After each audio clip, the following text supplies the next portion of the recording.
ഈ മൂപ്പൻ ഉസ്താദിനടുത്ത് വന്നിട്ട് ഉസ്താദ് ചോദിച്ചു, ഉസ്താദിനോട് പറയാണ്, ഇനി നിങ്ങൾ അടുത്ത പ്രാവശ്യം വരുന്ന സമയത്ത് നിങ്ങൾ പറഞ്ഞില്ല അള്ളാഹു മൂപ്പനെയും കൂട്ടി വരണം.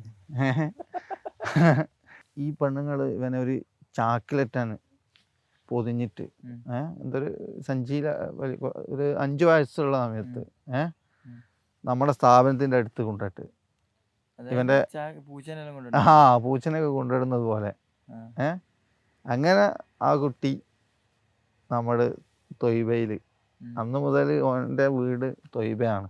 കഴിഞ്ഞ 5 വർഷത്തെ ഷെരീഫ് നൂറാനി ഉസ്താദിന്റെ ബംഗാൾ വിശേഷങ്ങൾ, വളരെ ദുർഘടമായ സാഹചര്യങ്ങൾ, ഇതൊക്കെ നമ്മൾ ഇരുന്ന് കേട്ടു കഴിഞ്ഞ വീഡിയോയിൽ. ഈ ഒരു വീഡിയോയിൽ അതിൻ്റെ ബാക്കി വിശേഷങ്ങളാണ് നമ്മൾ ചോദിച്ചറിയുന്നത്. അങ്ങനെ ഉസ്താദെ 5 വർഷത്തിന് ശേഷം അങ്ങനെ നമ്മൾ 2017 തൊയ്ബയുടെ 5ാം വാർഷികം നമ്മൾ ആഘോഷിച്ചു. ഉസ്താദ് വന്നു, പല മന്ത്രിമാർ, ബംഗാളിൽ നിന്നുള്ള മന്ത്രിമാർ ഒക്കെ വന്നു. അങ്ങനെ നമ്മൾ ലോക്കൽ പൊളിറ്റീഷ്യൻ്റെ സ്വാധീനമാണ് ഇവിടെ ഉണ്ട് എന്ന് പറഞ്ഞല്ലോ. അപ്പോൾ നമ്മൾ കുറച്ചുകൂടെ എന്ത് ചെയ്തു, മുകളിൽ മന്ത്രിമാർ അതേപോലെ തന്നെ അഡ്മിനിസ്ട്രേറ്റീവ് ലെവലുള്ള ആളുകളൊക്കെ ആയിട്ട് ബന്ധം സ്ഥാപിക്കുകയും അപ്പോൾ അവരിലൂടെ മുകളിൽ നിന്ന് ഇതാണ് താഴെത്തട്ടിലേക്ക് വിഷയങ്ങൾ വരുമ്പോൾ എന്ത് ചെയ്യുന്നു, ഇവിടുത്തെ രാഷ്ട്രീയക്കാർക്കൊന്ന് ഒതുങ്ങി. അപ്പം അതിനുശേഷം പിന്നെ അവരുടെ ഭാഗത്തു നിന്നുള്ള ശല്യങ്ങളൊന്നും നമുക്ക് വല്ലാതെ ഉണ്ടായിട്ടില്ല. പിന്നെ 2017 മുതൽ, അതായത് 5 വർഷത്തിന് ശേഷം പ്രയാസങ്ങൾ എല്ലാം, വലിയ പ്രയാസങ്ങളൊക്കെ മാറി. പിന്നെ നമ്മൾ പറഞ്ഞല്ലോ, നമ്മുടെ മക്തബ സിസ്റ്റം ഗ്രാമങ്ങളിലേക്ക് നമ്മൾ വ്യാപിപ്പിച്ചു. ആദ്യം നമ്മൾ തൊയ്ബയുടെ നമ്മുടെ ഈ ഒരു വുമൻസ് അക്കാഡമി എന്നുള്ള രൂപത്തിലാണ് തുടങ്ങിയത്. അപ്പോൾ 20ഓളം ഗ്രാമത്തിൽ നിന്ന് സ്ത്രീകളും കുട്ടികളും ഇവിടെ വന്ന് പഠിക്കുന്ന സിസ്റ്റം ഉണ്ടായിരുന്നു. അപ്പോൾ പിന്നെ സ്റ്റാഫുകൾ കൂടി നമുക്ക് മറ്റ് ഗ്രാമങ്ങളിലേക്കും അവർക്ക് അവിടുന്ന് അതിരാവിലെ 4-5 കിലോമീറ്റർ അവർ നടന്നു വരണം. നമ്മളത് ഒഴിവാക്കാം എന്നുള്ളതിൽ അവിടെ ഗ്രാമത്തിൽ പോയിട്ട് ഒരു സംവിധാനമായി തുടങ്ങി. പിന്നെ അതേപോലെ തന്നെ ആ സമയത്ത് തന്നെയാണ് നമ്മൾ എന്ത് ചെയ്യുന്നത്, ഈ കുട്ടികൾ ഒരുപാട് സ്ത്രീകൾ വരുന്നല്ലോ, അപ്പോൾ അവരുടെ മക്കൾ, അപ്പം അവരൊക്കെ ഈ ഗവൺമെൻറ് സ്കൂളുകളിൽ ഉച്ചക്കഞ്ഞി കിട്ടാൻ വേണ്ടി പോകുന്നവരാണ്. ഇവിടുത്തെ സ്കൂളുകൾ ഇപ്പോഴും അങ്ങനെ തന്നെയാണ്. സ്കൂളിൽ പോകുന്നത് പഠിക്കാനല്ല, ഒരു നേരത്തെ ഭക്ഷണം അവിടെ കിട്ടുമല്ലോ. അതെ, നിങ്ങളുടെ സാഹചര്യം ഉണ്ടായിരുന്നു എന്ന് നമ്മളൊക്കെ പറയുന്നത് കേട്ടിട്ടുള്ളൂ, പക്ഷെ നമ്മളത് നേരിട്ട് കണ്ടു ഇവിടെ. അപ്പോൾ ഇംഗ്ലീഷ് മീഡിയം സ്കൂൾ എന്നൊക്കെ പറഞ്ഞാൽ അത് പൈസക്കാരെ മക്കൾക്ക് മാത്രം പഠിക്കാനുള്ള സ്ഥാപനമാണെന്നാണ് അവരൊക്കെ ഒരു ധാരണ ഉണ്ടായിരുന്നത്. അപ്പം അങ്ങനെയല്ല, പാവങ്ങൾക്കും ഇംഗ്ലീഷ് മീഡിയം സ്കൂളും CBSE സ്കൂളൊക്കെ പഠിക്കാൻ പറ്റും എന്ന് അവരെ ബോധ്യപ്പെടുത്തുക. അവർക്ക് കൂടെ എന്ത് ചെയ്യുക, ഇംഗ്ലീഷ് മീഡിയം സ്കൂൾ പഠിക്കാനുള്ള അവസരം നൽകുക എന്നുള്ള ഉദ്ദേശത്തിലാണ്, അവരുടെ മക്കളുടെ ഉദ്ദേശമാണ് നമ്മൾ എന്ത് ചെയ്യുന്നത്, തൊയ്ബ പബ്ലിക് സ്കൂൾ അതായത് നമ്മൾ ആരംഭിക്കുന്നത്. ഇവിടെ തന്നെയാണ് അത് സ്റ്റാർട്ട് ചെയ്യുന്നത്. അന്ന് കുറഞ്ഞ കുട്ടികളെ 15 കുട്ടികളെ മാത്രമാണ് അന്നുണ്ടായിരുന്നത്. അൽഹംദുലില്ലാഹ് ഇപ്പോൾ ഇന്ന് സുഹൈർ ഉസ്താദ് പറഞ്ഞതുപോലെ 5 ഇംഗ്ലീഷ് മീഡിയം സ്കൂളുകളിൽ 1000ഓളം വിദ്യാർത്ഥികൾ പഠിക്കുന്നുണ്ട്. പക്ഷേ ഇവിടെ നമ്മൾ തുടങ്ങാനുള്ള കാരണം പാവപ്പെട്ട കുട്ടികൾക്കും ഇംഗ്ലീഷ് മീഡിയം സ്കൂൾ പഠിക്കാം എന്ന് വരെ ബോധ്യപ്പെടുത്തുക എന്നുള്ള രീതിയിലാണ്. അൽഹംദുലില്ലാഹ് നമ്മുടെ ഫസ്റ്റ് ബാച്ചിലെ വിദ്യാർത്ഥി ഈ വർഷം SSLC എക്സാം, അതായത് CBSE ബോർഡിൽ എക്സാം എഴുതി. 10 വർഷമായി പബ്ലിക് സ്കൂൾ സ്റ്റാർട്ട് ചെയ്തിട്ട്. അതെ, 10 വർഷമായി. അപ്പോൾ അതിനുശേഷം നമ്മൾ തുടങ്ങിയ പിന്നെ വ്യത്യസ്ത സ്ഥലങ്ങളിൽ വ്യത്യസ്ത സ്ഥാപനങ്ങൾ നമ്മൾ തുടങ്ങിയിട്ടുണ്ട്. അപ്പോൾ ഈ ഗ്രാമക്കാർക്ക് പൊതുവെ റമദാനൊക്കെ വരുന്ന സമയത്താണ് നമുക്ക് വളരെ പ്രയാസം തോന്നുന്നത്. എൻ്റെ ഒരു റമദാൻ ഞാൻ ആദ്യമായിട്ട് വന്ന സമയത്ത് നോമ്പ് തുറക്കാൻ വേണ്ടി എന്നെ ഒരാൾ കൂട്ടി കൊണ്ടുപോയി ഇവിടെ അടുത്തുള്ള ഒരു പള്ളിയിൽ. അപ്പോൾ നോമ്പ് തുറന്നൊക്കെ പറഞ്ഞാൽ നമ്മുടെ നാട്ടിൽ പല വിഭവങ്ങളും ഇതൊക്കെ നമ്മളിങ്ങനെ ഉണ്ടാവുമല്ലോ. അപ്പോൾ ആ ഒരു പ്രതീക്ഷയിൽ ബംഗാളിൻ്റെ വിഭവങ്ങളൊക്കെ ഉണ്ടാവും എന്നുള്ളതിൽ ഞാൻ നോമ്പ് തുറക്കാൻ പോയി. അങ്ങനെ നോമ്പ് തുറന്ന് ബാങ്ക് കൊടുക്കുന്ന സമയത്ത് പള്ളീൻ്റെ മുന്നിൽ തന്നെയാണ് എല്ലാവരും ഇരിക്കുന്നത്. അപ്പോൾ നോമ്പ് തുറക്കാൻ ഒരു ഈത്തപ്പഴം പിന്നെ ബംഗാളിൽ ഒരു മുരി എന്ന് പറയുന്ന സാധനം, അതായത് അരിൻ്റെ പൊരി ഉണ്ടല്ലോ, വെള്ളപ്പൊരി, അതിന് മുരി എന്നാണ് അവർ പറയുക. അപ്പോൾ ആ മുരിയും പിന്നെ കുറച്ച് വെള്ളത്തിൽ കുതിർത്ത പരിപ്പ്, പിന്നെ കുറച്ച് ഈ കടലക്കറി. അപ്പോൾ അത് മാത്രമേ ഉള്ളൂ. ആ അപ്പം ഞാൻ കരുതി ചിലപ്പോൾ ഇത് കഴിഞ്ഞാൽ പിന്നെ വേറെ എന്തെങ്കിലും വരുന്നുണ്ടാവും. അങ്ങനെ ഞാനത് കഴിച്ചു. ഞാനിങ്ങനെ കാത്തിക്കുകയാണ് ഇനി എന്തെങ്കിലുമൊക്കെ ഉണ്ടാവും എന്നുള്ളതിൽ. പക്ഷേ അതൊക്കെ കഴിച്ചാലും കൂടുതലുള്ള ആളുകളൊക്കെ കഴിച്ചു കഴിഞ്ഞ് എണീറ്റ് പോയി. ഫ്രൂട്ട്സ് ഒന്നുമില്ല, ഒന്നുമില്ല, ഇതേ ഉള്ളൂ. അപ്പോൾ പിന്നെ ഞാൻ മനസ്സിലാക്കി, കുറച്ച് നേരം ഇരുന്ന് എന്നാൽ പിന്നെ നീ വേറെ എന്തെങ്കിലും ഉണ്ടാവുമായിരിക്കും, അല്ലെ പിന്നെ വരുന്ന പിന്നെ ഇവിടെ വേറെയും കുറേ ആളുകൾ ഉണ്ടല്ലോ, ഇത് എല്ലാവരും ഉള്ളതുകൊണ്ട് ഇത്ര ആക്കിയായിരിക്കും, പിന്നെ ബാക്കി വിഭവം ചിലപ്പോൾ അയാളുടെ വീട്ടിലായിരിക്കും എന്ന് മനസ്സിലാക്കി. പിന്നെ അയാൾ ഓക്കെ സലാമൊക്കെ പറഞ്ഞ് മൂപ്പര് പോയി. അപ്പം എനിക്ക് മനസ്സിലായി ഇത് തന്നെയാണ് ഇവിടുത്തെ നോമ്പ് തുറ എന്നുള്ളത്. എൻ്റെ ഒരു ആദ്യ നോമ്പ് അനുഭവമാണ്.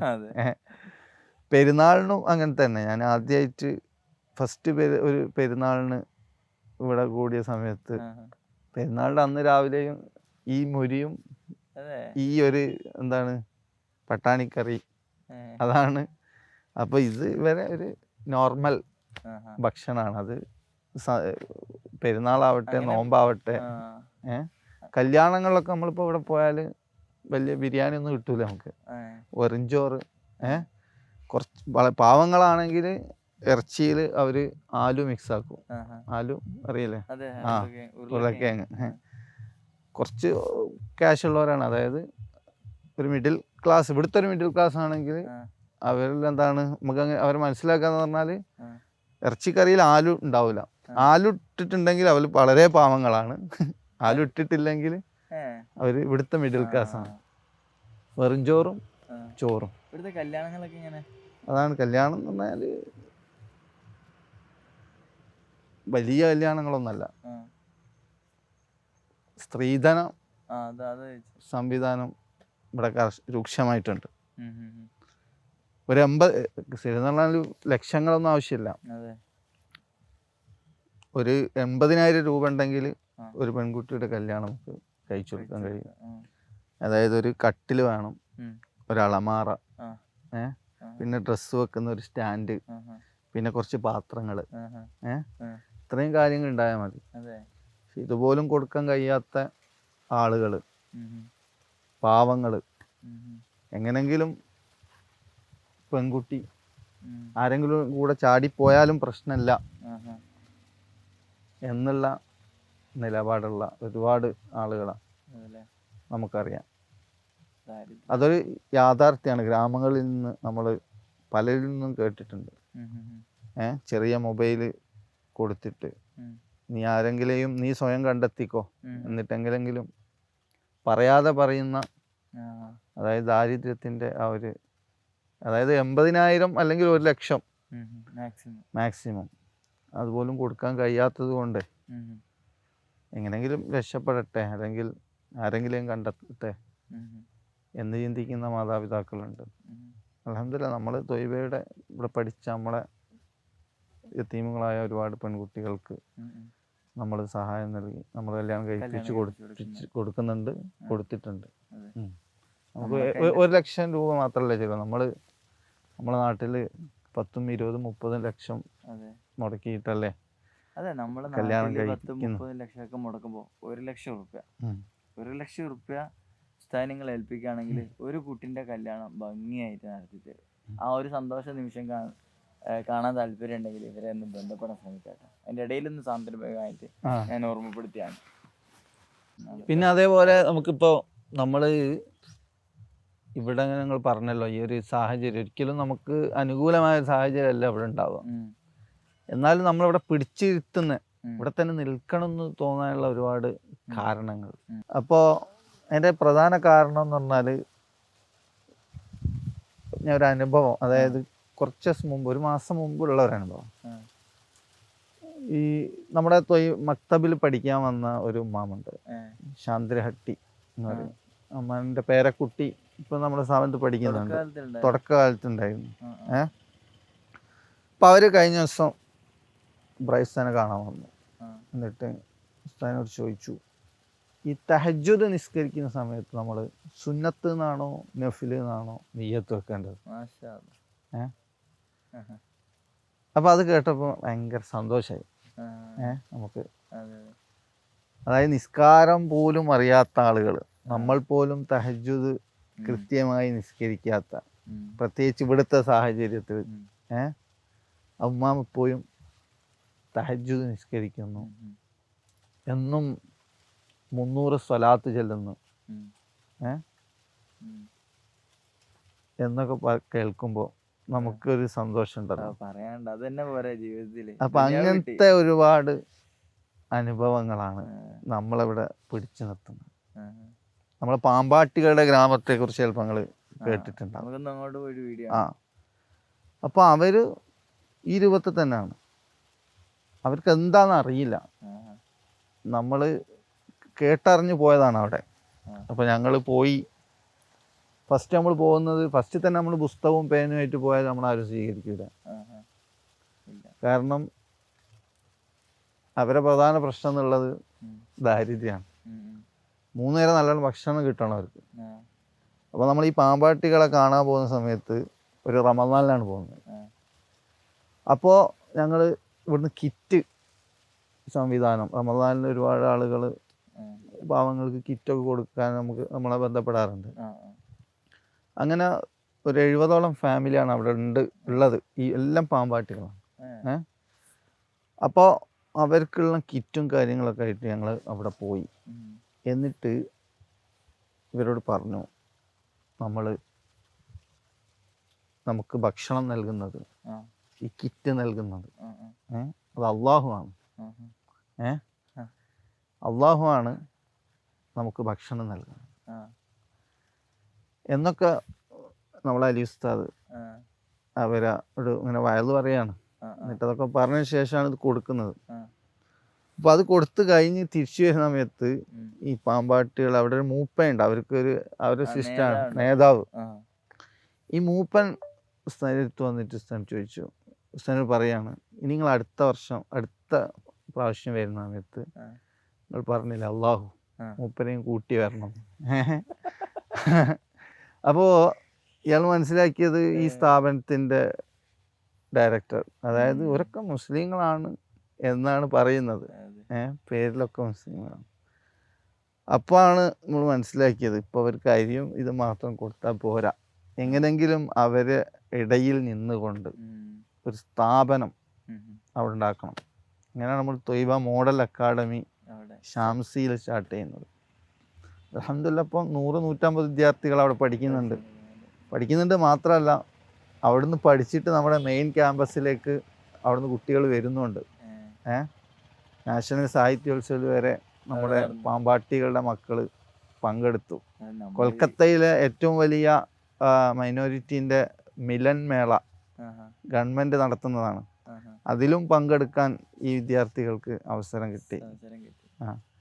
അപ്പോൾ ആ ഒരു മാറ്റം അവരിൽ നമ്മൾ പരിവർത്തനത്തിൻ്റെ 10 വർഷം എന്നായിരുന്നു നമ്മളെ ത്വയ്ബയുടെ 10ാം വാർഷികത്തിൻ്റെ തീം.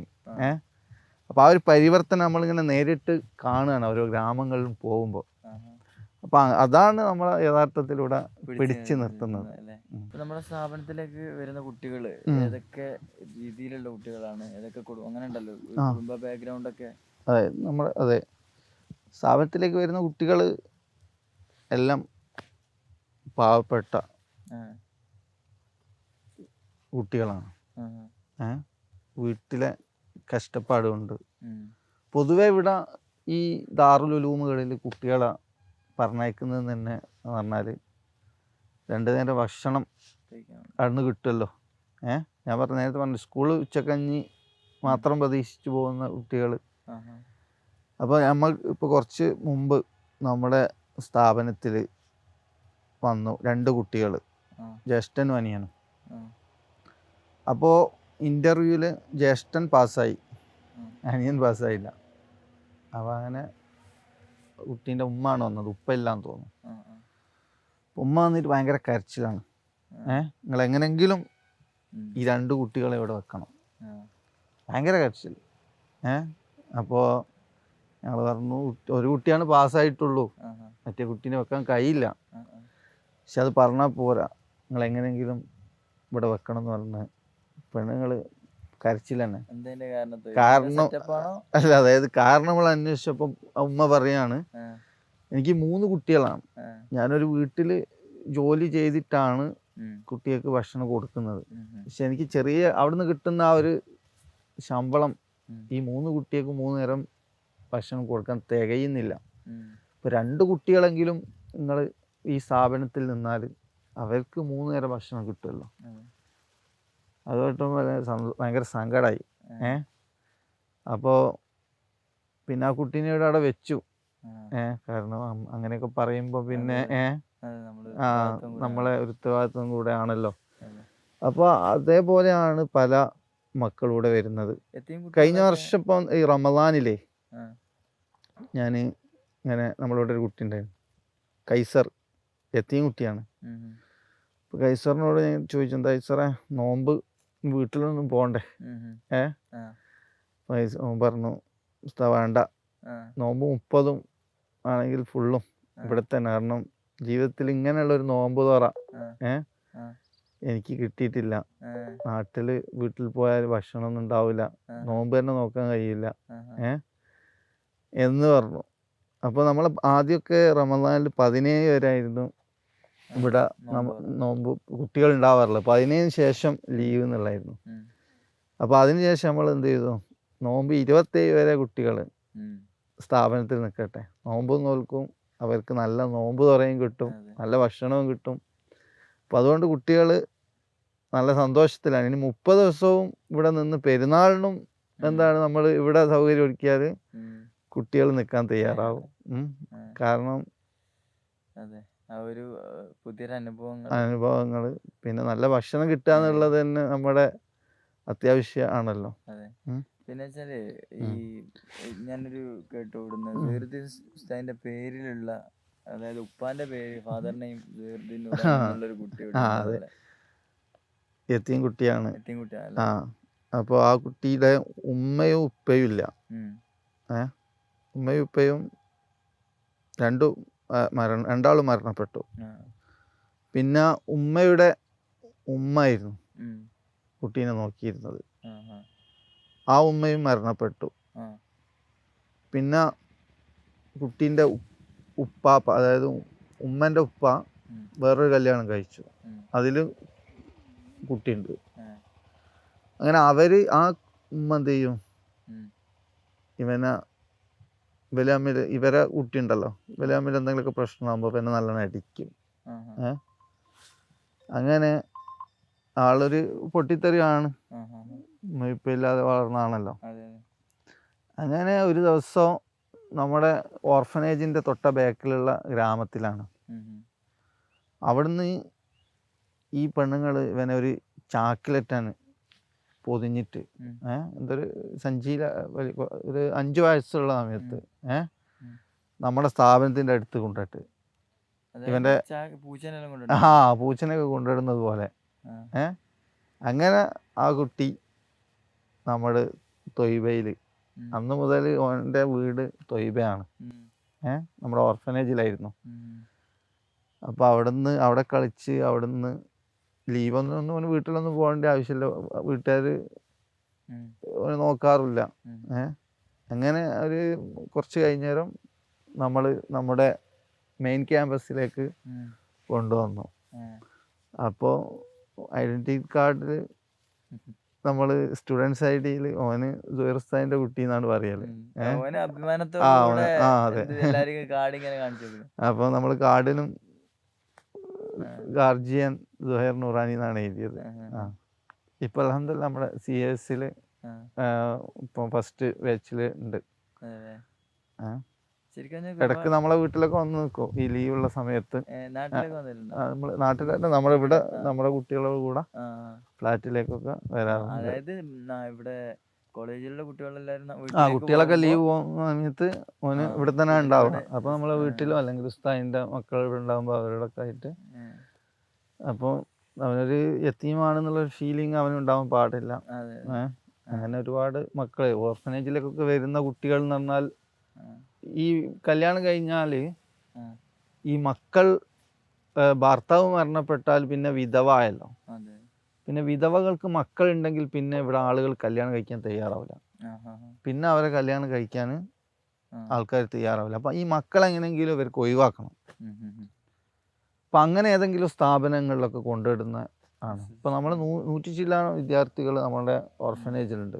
അപ്പം അവരുടെയൊക്കെ കഥകൾ നമ്മൾ എടുത്തു നോക്കുകയാണെങ്കിൽ അതിൽ 90% കുട്ടികളെയും ഉമ്മമാർ ഒഴിവാക്കാൻ വേണ്ടിയിട്ട് എവിടെയെങ്കിലുമൊക്കെ സ്ഥാപനങ്ങൾ കൊണ്ടുവരുന്ന കുട്ടികളാണ്. അപ്പോൾ പിന്നെ ഇവിടെ ഈ കല്യാണ സമ്പ്രദായങ്ങൾ അതിൽ പറഞ്ഞല്ലോ, പിന്നെ ഇതിലിങ്ങനെ ഈ ഒഴിവാക്കുന്ന തലാഖുകൾ ധാരാളമായിട്ടുണ്ടോ? എന്താണ് ഒഴിവാക്കുന്ന കേസുകളുണ്ട്. പിന്നെ ആളുകൾ ഒരു എന്താ പറയുക, മതബോധം കൂടുതൽ കിട്ടാത്തത് കൊണ്ട് ഈ കുടുംബ പ്രശ്നങ്ങൾ വലിയ തോതിലുണ്ട്. അതായത് കുടുംബ ബന്ധം അതൊന്നും അവർക്ക് കൂടുതൽ അറിയില്ല. ഇപ്പോൾ ഒരു വീട്ടിൽ നമ്മൾ പോയാൽ ഒരു കൂട്ടുകുടുംബ സിസ്റ്റം ആണെങ്കിൽ പോലും കല്യാണം കഴിഞ്ഞാൽ പിന്നെ അവർ വേറൊരു ഫാമിലി ആയി, അവർക്ക് വേറൊരു അടുക്കള, സ്വന്തം ആപ്പയും ഉമ്മയും അപ്പുറം ഉണ്ടാവും. അപ്പം അവർക്ക് ഭക്ഷണം ഉണ്ടാക്കി കൊടുക്കൽ ഇവരെ ബാധ്യത അല്ല. ഉമ്മയും ഉപ്പയും അപ്പുറം വേറെ അടുക്കളയിൽ നിന്ന് ഭക്ഷണം ഉണ്ടാക്കുക, മക്കൾ വേറെ അടുക്കളയിൽ നിന്ന്. അങ്ങനെയുള്ള ഒരു കൾച്ചറുകളൊക്കെയാണ് ഇവിടുത്തെ ഗ്രാമങ്ങളിലൊക്കെ നമുക്ക് കാണുന്നത്. എനിക്ക് തോന്നുന്നു മക്കളുടെ ഇടയിൽ തന്നെ സെപ്പറേറ്റ് ആണ്, ഒരു ഭാര്യ ഭർത്താവ് എന്നുള്ള ആ ഒരു സംഭവം ഉണ്ടാവും. അതായത് ഉമ്മ ഉപ്പ അവര് ഭക്ഷണം ആക്കി കഴിക്കുക. ഇപ്പൊ 2 മക്കളുണ്ട്. ഇപ്പൊ എന്റെ വൈഫും ഞാനും ഒരു റൂമിലിരുന്ന് ഭക്ഷണം ആക്കി കഴിക്കുക. അതെ, അതാണ് സിസ്റ്റം അല്ലേ? അതാ ഞാൻ പറഞ്ഞത്. ഇപ്പൊ ഒരു വാപ്പയും 2 മക്കളാണെങ്കിൽ അവിടെ 3 അടുക്കള ഉണ്ടാവുന്നു. മനസ്സിലായില്ലേ? അതാണ് ഇവിടുത്തെ ഗ്രാമത്തിലുള്ള ഒരു സിസ്റ്റം. ഇവിടുത്തെ വീടുകളൊക്കെ എങ്ങനെയാണ്? വീടുകളൊക്കെ മണ്ണ് കൊണ്ടുള്ള വീടാണ്. ഇപ്പം നമ്മൾ ഗ്രാമത്തിലൊക്കെ പോയാൽ ഇങ്ങനെ നമുക്ക് ഒരു കോളനി സിസ്റ്റം ഉണ്ടല്ലോ, അടുത്തടുത്ത് കുറേ വീടുകൾ. അപ്പോൾ എല്ലാം മണ്ണുകൾ കൊണ്ടാണ് വീടുകൾ ഉണ്ടാക്കുന്നത്. ഇപ്പം നമ്മൾ ഗ്രാമത്തിൽ പോയാൽ ഇങ്ങനെ വലിയ കുളം കാണാം, കുറേ കുളങ്ങൾ ഇങ്ങനെ കണ്ടിട്ടുണ്ടാവുമല്ലോ. തൊയ്ബയിലടക്കം കുളമുണ്ട്. അപ്പോൾ ഈ കുളങ്ങൾ ഉണ്ടാവുന്നതെന്ന് പറഞ്ഞാൽ ഈ വീടുണ്ടാക്കാനുള്ള മണ്ണ് എടുത്തിട്ടാണ്. അപ്പോൾ കുറേ ആളുകൾ വീടുണ്ടാക്കാൻ വേണ്ടി ഇങ്ങനെ കുറേ മണ്ണുകൾ എടുക്കുമ്പോൾ അവിടെ ഒരു വലിയ കുളം രൂപപ്പെടുകയാണ്. അങ്ങനെയാണ് ഈ ഗ്രാമത്തിനുള്ളിൽ ഈ കുളങ്ങളൊക്കെ രൂപപ്പെടുന്നത്. ഈ മണ്ണിൻ്റെ വീട് എന്ന് പറഞ്ഞാൽ അതൊരു AC എയർ കണ്ടീഷൻ ഫലം ചെയ്യും. അതായത് ചൂട് കാലത്ത് ഈ മണ്ണിൻ്റെ വീട്ടിനുള്ളിൽ നല്ല തണുപ്പുണ്ടാവും. കാരണം നമ്മൾ അത് ആദ്യം മുളൻ്റെ ഒരു സ്ട്രക്ചർ ഉണ്ടാക്കിയിട്ടാണ് വീടുണ്ടാക്കുന്നത്. ആദ്യം മുള കൊണ്ട് ഒരു ഫുള്ള് മുളൻ്റെ ചെറിയ കമ്പുകൾ ഉണ്ടാവുമല്ലോ, അത് വെച്ചിട്ട് സ്ട്രക്ചർ ഉണ്ടാക്കും. എന്നിട്ട് ഈ ഇവിടുത്തെ മണ്ണ് എന്ന് പറഞ്ഞാൽ ഒരു കളിമണ്ണ് ടൈപ്പ്, നല്ല പശർമുള്ള മണ്ണാണ്, ഒട്ടുന്ന ടൈപ്പ്. അപ്പം അത് കുഴച്ചിട്ട് 2 ഭാഗത്തുനിന്നും ഏകദേശം ഒരു 2 അടി, എന്താണ് 2-2.5 ഫീറ്റ് കനം ഉണ്ടാവും. കനത്തിൽ ഇങ്ങനെ 2 ഭാഗത്തുനിന്നും അടിച്ചിട്ടാണ് മണ്ണുണ്ടാക്കുന്നത്. അപ്പോൾ ചൂട് കാലത്ത് തണുപ്പും തണുപ്പ് കാലത്ത് ചൂടും എന്ത് ചെയ്യും അതിൻ്റെ ഉള്ളിൽ അനുഭവപ്പെടുന്നുണ്ട്. ഇല്ല, നമുക്കിപ്പോൾ കുറഞ്ഞ സമയമുള്ളൂ. അവർക്ക് പെട്ടെന്ന് കഴിയും, കാരണം അവർ തന്നെ ചെയ്യുന്നതാണല്ലോ. അധികം സ്വന്തമായിട്ടാണ് ചെയ്യാറ്. പിന്നെ ചെയ്തു കൊടുക്കുന്ന ആളുകളുണ്ട്. ഈ അവിടെ ഈ ചുറ്റുവട്ടങ്ങൾ ആദിവാസികളൊക്കെ അതിൽ നല്ല എക്സ്പേർട്ടാണ്. അവർ നല്ല വൃത്തിയിൽ നല്ല ഇതുണ്ടാവും. കാരണം അത് മെയിൻറ്റെയിൻ ചെയ്യണം. ഓരോ ആഴ്ചയും എന്ത് ചെയ്യണം, അതിനിങ്ങനെ കളറൊക്കെ ഈ ചായം എന്തൊരു പ്രത്യേക പൊടിയുണ്ട്, അതിട്ടിട്ട് ഇങ്ങനെ. പണ്ട് നമ്മളെ നാട്ടിലൊക്കെ ഈ മണ്ണിൻ്റെ വീട്ടിൽ നമ്മൾ ഒരു സാധനം ഇത് ചെയ്യലുണ്ടായിരുന്നു, ഈ കരി. നിങ്ങൾക്ക് അറിയില്ലല്ലേ? ഞാനൊക്കെ ചെറുപ്പത്തിൽ കണ്ടിട്ടുണ്ട്. ഈ കരി പിന്നെ വേറൊരു എന്തൊരു ഇല ഉണ്ട്, എൻ്റെ പേരും കിട്ടുന്നില്ല, അതിട്ടിട്ട് ഇങ്ങനെ ഒരു കറുത്ത ഒരു കളറ് ആക്കലുണ്ട്. അപ്പം അതേപോലെ ഇവിടെ ഒരു പൊടി വാങ്ങാൻ കിട്ടും, ഒരു എന്തോ ഒരു പൊടി വ്യത്യസ്ത കളറിൽ എന്ത് ചെയ്യും. അപ്പം അതിങ്ങനെ വെച്ചിട്ട് വരിങ്ങനെ, അതുകൊണ്ടാണ് ഇതിൻ്റെ കളറൊക്കെ ചെയ്യുക. പിന്നെ ചെതൽ കയറാതിരിക്കാൻ വേണ്ടിയിട്ട്. ഇപ്പം കുറഞ്ഞ എക്സ്പെൻസ് വരും. ഞാൻ ഇവിടെ ചോദിച്ചപ്പോൾ 2 തട്ട് മണ്ണിൻ്റെ വീടൊക്കെ ഉണ്ടാക്കണമെങ്കിൽ 2 ലക്ഷം രൂപ മതി എന്ന് പറഞ്ഞത്. രണ്ട് തട്ട് വീടുകളുണ്ട്. ഏ. ആ അതായത് ഈ പനന്റെ ഇത് വെച്ചിട്ട് എന്ത് ചെയ്യും, സ്ട്രക്ചർ ചെയ്തിട്ട് അതിൽ മുളന്റെ ചെറിയ ചെറിയ മുളകൾ ഇരിച്ചിട്ടാണ് അതിന്റെ ഒരു ഇതുണ്ടാക്കുന്നത്. എന്നിട്ട് അതിന്റെ ആ. മേലെ മണ്ണിട്ട് set ആ ആക്കും. മണ്ണിട്ട് സെറ്റാക്കുന്നത്. ഏ. അപ്പോൾ അതാണ് ഇവിടുത്തെ വീട്. അപ്പോൾ അങ്ങനെ കുളങ്ങളിൽ അവർക്ക് രണ്ട് ആവശ്യം ഉണ്ടാവും. അവരുടെ ആവശ്യങ്ങളൊക്കെ അവർ കുളിക്കാനും പാത്രം കഴുകാനും ഈവൻ ചില സ്ഥലങ്ങളിൽ ഈ കുളത്തിലെ വെള്ളം അവർ പാചകം ചെയ്യാൻ ഉപയോഗിക്കുന്നുണ്ട്. മുർഷിദാബാദ് ആ ഭാഗങ്ങളിലൊക്കെ വെള്ളത്തിന് കൂട്ടി ഈ എന്താ, അതായത് ഇവിടുത്തെ അയൺ കണ്ടന്റ് കൂടുതലാണ് ഇവിടുത്തെ വെള്ളത്തിലൊക്കെ. അപ്പം നല്ല കുടിവെള്ളം കിട്ടണമെങ്കിൽ കോൽക്കിണർ ആശ്രയിക്കണം. 100-120 അടിയൊക്കെ പോയാലാണ്. അത് ഓരോ ഏരിയ അനുസരിച്ചാണ്. പല ഏരിയയിൽ പല റേറ്റ് ആണ്. 20,000 മുതൽ എന്താണ് സ്റ്റാർട്ട് ചെയ്യുന്നുണ്ട്. ആ അപ്പോൾ ചില ലെയറിൽ കുറഞ്ഞ ലെയറുകൾ ഉണ്ടായിരിക്കും, 60-ലൊക്കെ വെള്ളം കിട്ടും. ഈ ഭാഗത്തൊക്കെ 100-140 പോയാലാണ് നല്ല വെള്ളം കിട്ടുക. പിന്നെ ഈ കുളങ്ങളിൽ മത്സ്യകൃഷി അതൊരു കൃഷിയായിട്ട് തന്നെ ചെയ്യുന്നുണ്ട്. വലിയ കുളങ്ങൾ 1-2 ഏക്കറ ഭൂമി എന്ത് ചെയ്തു ഇതാക്കിയിട്ട് ഇപ്പൊ നമ്മൾ തൊയ്ബയിൽ തന്നെ നമ്മുടെ ഇവിടെ തന്നെ ചെറിയ കുളം. നല്ല നല്ല മീനാണ്. നമ്മൾ ഇവിടെ സ്ഥാപനത്തില് കടൽ മീനില്ല. കടൽ മീൻ കിട്ടണമെങ്കിൽ നമ്മള് കൊൽക്കത്ത ആ ഭാഗത്തേക്ക് പോകണം. ഈ കൊൽക്കത്തയിലേക്ക് തന്നെ പല ഭാഗങ്ങളിൽ നിന്ന് വരുന്നതാണോ? കൊൽക്കത്തയിൽ നിന്ന് പല ഭാഗങ്ങളിൽ നിന്ന് വരുന്നതാണ്. കടൽ അടക്കം പൊതുവെ ഇവിടുത്തെ മീനുകൾ നമ്മളെ ഒരു എന്താ പുഴ മീൻ മാതിരിയുള്ള കട്ട്ല, അതേപോലെ തന്നെ റുപ്ചന്ത, പിന്നെ കത്തില, റൂയി എന്നൊക്കെ പറഞ്ഞിട്ടുള്ള നല്ല നല്ല മീനുകൾ കിട്ടും. അപ്പൊ നമ്മളതായ ടേസ്റ്റ് ഉണ്ടാക്കിയാല് ടേസ്റ്റാണ്. പ്രധാന ഭക്ഷണങ്ങൾ എന്തൊക്കെയാണ്? മെയിനായിട്ട് ഒരു ചോറ് തന്നെ. 3 നേരവും അരി ഭക്ഷണമാണ്, ചോറാണ് ഒരു മെയിനായിട്ട് കഴിക്കുക. രാവിലെ നാസ്തക്ക് എന്താണ് ഞാൻ പറഞ്ഞല്ലോ, നേരത്തെ പറഞ്ഞ മുരി, അതായത് അരിന്റെ പൊരി ഉണ്ടല്ലോ, അതാണ് അവരെ മെയിൻ നാസ്ത. അപ്പൊ അതില് കറി ഒഴിച്ച് കഴിക്കുന്നവരുണ്ട്, അല്ലെങ്കിൽ അതിലൊരു മിച്ചർ മാതിരിയുള്ള സാധനം ഉണ്ട്, അതിട്ടിട്ട് കഴിക്കും. അതെ, ജാൽമുരി എന്നാണ് അതിന് പറയാ. ജാൽമുരി അതായത് അതിൽ കുറച്ച് എന്താണ് കുറച്ച് ഉരുളക്കിഴങ്ങ് പിന്നെ കടുകെണ്ണ ഒക്കെ ഇട്ടിട്ട് ഉണ്ടാക്കുന്ന ഒരു സാധനമാണ്. അപ്പൊ അവർക്ക് അത് മതി. അതാണ് അവരെ മെയിൻ നാസ്ത. പിന്നെ 3 നേരം ചോറ്. നമ്മുടെ നാട്ടിലത്തെ മട്ടരി മാതിരിയല്ല, എന്നാലും അതിനോട് സാമ്യതയുള്ള അരികൾ ഇവിടെ ലഭ്യമാണ്. ബംഗാളിൽ നിന്ന് ഈ ബർദ്ധമാൻ ഏരിയയിൽ നിന്നാണ് നമ്മളെ നാട്ടിലേക്കൊക്കെ ഉള്ള ഈ ബസ്മതി റൈസും അതേപോലെ തന്നെ ഈ മറ്റുള്ള കായമരി, എന്താ പറയുക, നെയ്ച്ചോറിനൊക്കെ ബിരിയാണിയൊക്കെ വെക്കുന്ന അരി ഉണ്ടല്ലോ, അതൊക്കെ പോകുന്നത്. അപ്പോൾ അതൊക്കെ നമ്മളെ പല പേരുകളിലും വരുന്നത്, പേരൊക്കെ വ്യത്യാസമാണെങ്കിലും സാധനമൊക്കെ ഒരു വയലിൽ നിന്ന് പോകുന്നതാണ്. ഇപ്പൊ ഇവിടെ പൊതുവെ ബംഗാളികൾ വെറുതെ നിൽക്കുന്ന സ്വഭാവം എല്ലാവർക്കും. നാട്ടിലും ഇല്ല. നമ്മളാണ് മടിയന്മാർ. ഒരു ഭൂമി വെറുതെ വെക്കൂലല്ലോ. കാരണം ഇവിടുത്തെ കൃഷി 3 മാസമാണ് ഒരു കൃഷിന്റെ ടൈം. നെൽകൃഷി 3 മാസം, ഗോതമ്പ് കൃഷി 3 മാസം, ഇനി ഉരുളക്കിഴങ്ങ് കൃഷിയാണ് അത് 3 മാസം. പിന്നെ ജൂട്ടുണ്ട്, അതായത് ചണം, ചാക്കുണ്ട്. നമ്മളെ ചാക്കുന്നൂലൊക്കെ അല്ലേ നാട്ടിൽ കണ്ടില്ലേ, പ്ലാസ്റ്റിക് അല്ല, മറ്റേ ചാക്ക്, ഈ സാധനമൊക്കെ കെട്ടിക്കൊടുക്കുന്ന ഒരു ഇതില്ലേ, ചാക്കിന്റെ ചാക്കൂല്. അത് നമ്മൾ ഇവിടെ നിന്നാണ് മെയിൻ. ബംഗ്ലാദേശും പിന്നെ ഈ ഭാഗങ്ങളിൽ നിന്നും ആണ് കൂടുതൽ പോകുന്നത്. അതുകൊണ്ട് ഒരുപാട് സാധനങ്ങൾ ഉണ്ടാക്കുന്നുണ്ട്. കൃഷി രീതികള്. അപ്പോൾ 3 മാസം ഒരു കൃഷി, അത് കഴിഞ്ഞ ഉടനെ അവർ അടുത്ത കൃഷിയിലേക്ക് കടന്നു. അപ്പൊ പിന്നെ കൃഷി കൊണ്ട് വലിയ ലാഭമൊന്നും അവർക്ക് കിട്ടുന്നില്ല. ഞാൻ ഇവിടുത്തെ ഒരു മൗലാനയും കൂട്ടിയിട്ട് ഞാനൊരു വർഷം ഒരു മുളക് കൃഷി നടത്തി നോക്കി. എന്താണ് ഇതിന്റെ ഇതെന്നറിയാം. നമ്മൾ ഭൂമി വാങ്ങിയ സമയത്ത്, അപ്പൊ ആ സമയത്ത് ഞങ്ങൾക്ക് 12,000 രൂപ നഷ്ടമാണ്. 3 ആളുകൾ ഉണ്ടായിരുന്നു. അപ്പൊ 4,000 രൂപ വെച്ച് നഷ്ടമാണ് സംഭവിച്ചത്. പിന്നെ ഗോതമ്പ് കൃഷി നടത്തി നോക്കുമ്പോൾ ആകെ 500 രൂപയാണ് ലാഭം കിട്ടിയത്, വെറും 500 രൂപ. അപ്പം കർഷകര് കൂടുതൽ ലാഭങ്ങൾ അവരുടെ ദാരിദ്ര്യത്തിന്റെ ഒരു പ്രധാന കാരണം എന്ന് പറഞ്ഞാല് ഇതിന്റെ ഇടയിലുള്ള മീഡിയേറ്റർമാരായിട്ട് പ്രവർത്തിക്കുന്ന ആളുകൾ ഉണ്ടാവില്ല. അവർക്ക് ലാഭമുള്ളൂ.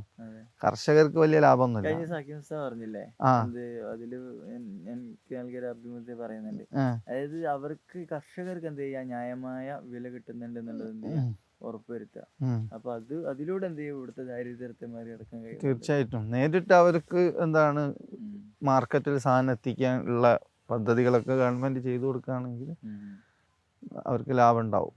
അപ്പോൾ അവിടെ ഈ ഇത് മാറ്റിയെടുക്കാൻ കഴിയും. ഇപ്പം ത്വയ്ബ ലക്ഷ്യം വെക്കുന്നത് എന്ന് പറഞ്ഞാൽ ഒരു സസ്റ്റൈനബിൾ ആയിട്ടുള്ളൊരു സമൂഹത്തിന് നമ്മളെന്നും അവർക്ക് ഇങ്ങനെ ചാരിറ്റി അവർക്ക് എന്നും ഭക്ഷണം കൊടുക്കുക, അല്ലെങ്കിൽ അരി ഉണ്ട കൊടുക്കുക എന്നതിലുപരി ഈ കുട്ടികൾ സ്വയം തൊഴിൽ കണ്ടെത്തി അവർക്ക് ജീവിക്കാൻ ആവശ്യമായ സമ്പത്ത് കിട്ടാനുള്ള തൊഴിലുകൾ അതെ അത് മറ്റുള്ളവർക്ക് കൂടെ ഭക്ഷണം കൊടുക്കാനുള്ള ഒരു സിറ്റുവേഷനിലേക്ക് ആയിക്കൊണ്ടുവരിക എന്നുള്ളതാണ്. അതെ, കഴിഞ്ഞ ദിവസം ഞാൻ ക്ലാസ് റൂം സന്ദർശിച്ചു. എനിക്ക് വളരെ സന്തോഷം. കേരളത്തെക്കാൾ മികച്ച രീതിയിലുള്ള ക്ലാസ് റൂമുകളാണ് എനിക്ക് അവിടെ കാണാൻ കഴിഞ്ഞത്. തുറന്നു പറയാം, ഒരു സന്തോഷം കൂടെ. അതായത് ഉസ്താദിന്റെ ആ പ്രവർത്തനത്തിന് ഉള്ളൊരു സന്തോഷം, അതായത് ഞാൻ അനുഭവിച്ചൊരു സന്തോഷം തുറന്നു പറയുന്നത് മാത്രം. കാരണം ഐഡന്റിറ്റി കാർഡ്, അതുപോലെ സിസ്റ്റമാറ്റിക് പഠനം, ആ കുട്ടികളോട് ഞാൻ ഒരു 10 മിനിറ്റ് നേരം സംസാരിച്ചിരുന്നു, എന്തൊക്കെ പഠിച്ചു. പിന്നെ അപ്പോൾ അവര് പറയുന്ന അവരുടെ അനുഭവം തന്നെ ഒരുപാട് നമുക്ക് കേൾക്കാനുണ്ട്.